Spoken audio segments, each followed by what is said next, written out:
Hello friends.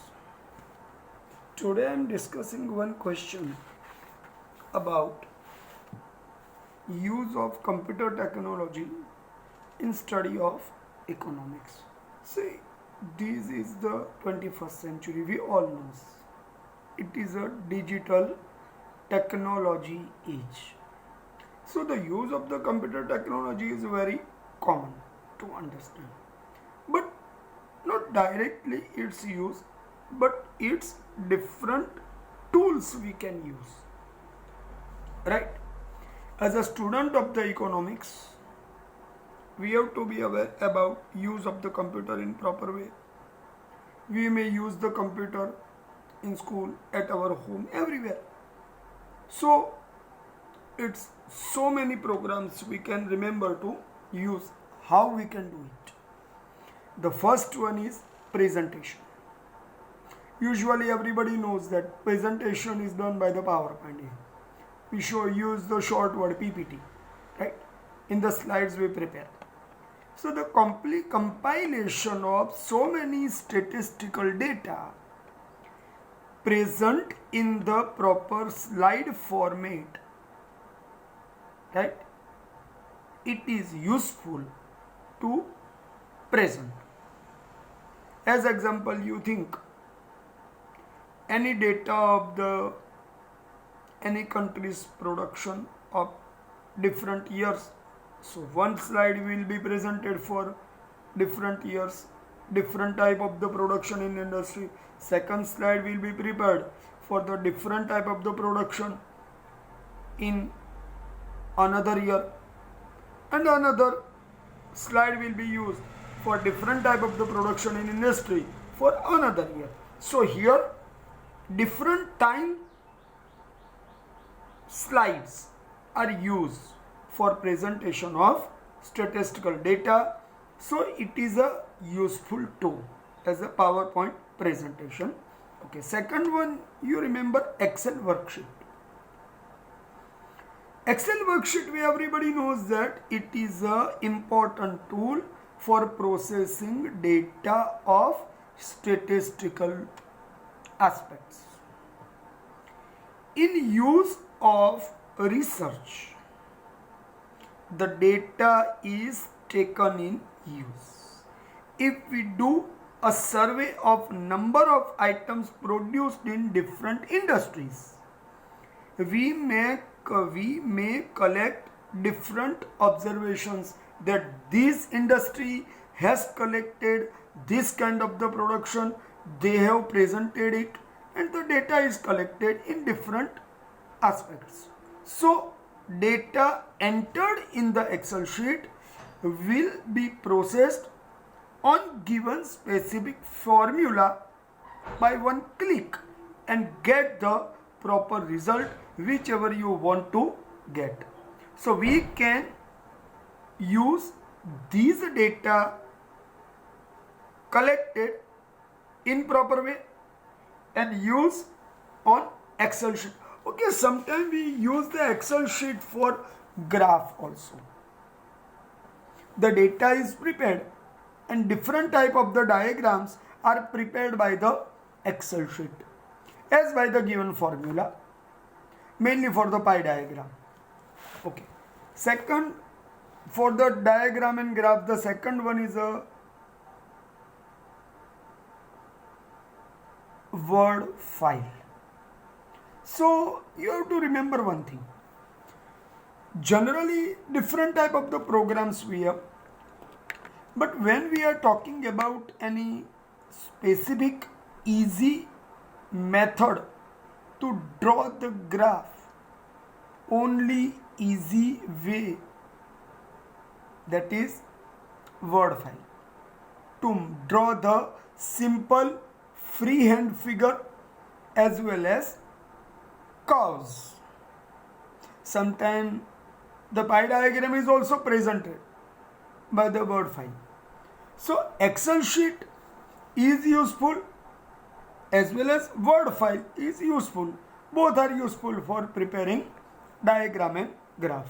Okay, the fourth one is storage tools. So this is very important thing. for any digital manner, you need to keep in your mind what you have to do first. Think about.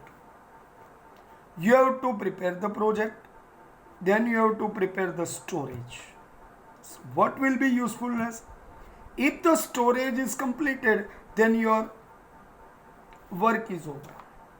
So you not need anything more. You need only one thing, and that is to prepare the proper storage space.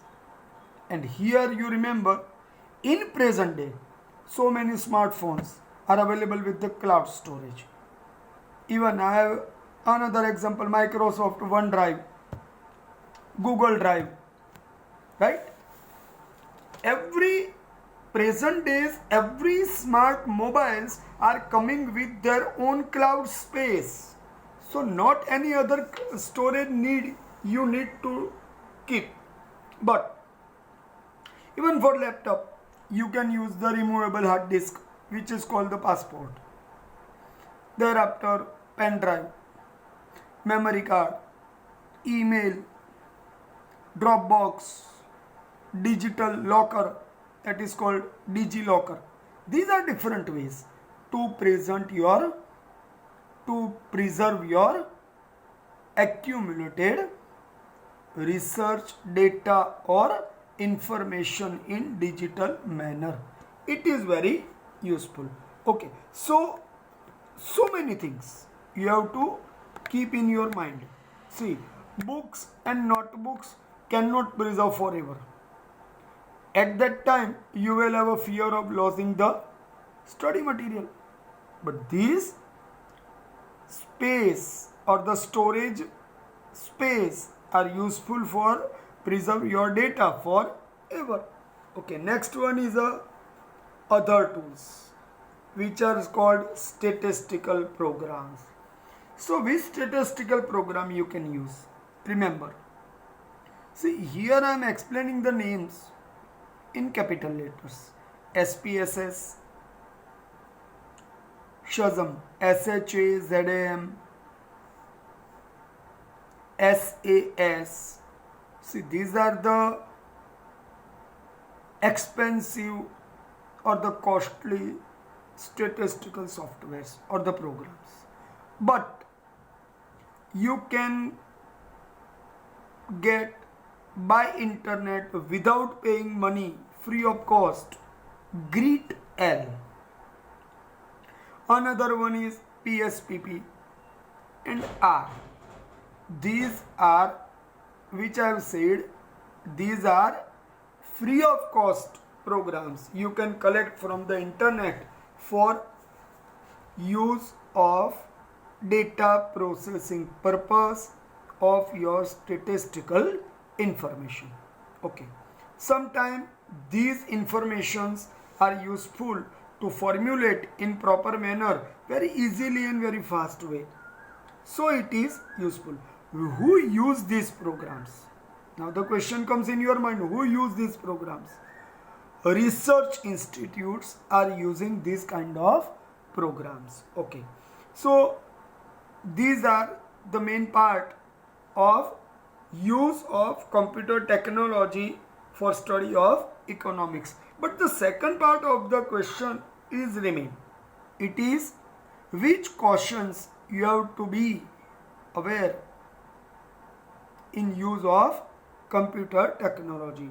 The first thing is, computer technology is not a complete study format but only tool for study. It is useful for making the process of study fast and easier, but not complete study handful or handy teacher, but it is just making your process of the study easier and faster. Okay, here you have to keep in your mind, if you not use your computer in proper manner, then what will happen? Your study material may be lost, right? Sometime when you already collected information, but lastly you forget to save, then same moment you have done the study, but laterly in future you cannot do it, right? So the use of the computer technology completely is required to be understand. Okay, next one is sometime the incorrect information cannot be useful. When you are collecting information in the computer and you are not using the proper command, so the incorrect information if collected, it is not useful, and the improper use of the command will also affect to the data processing. So the proper data processing you need to know. So any technology is useful, but how you use is also required to be known, right? So here two questions I have completed in this part of study. Okay friends.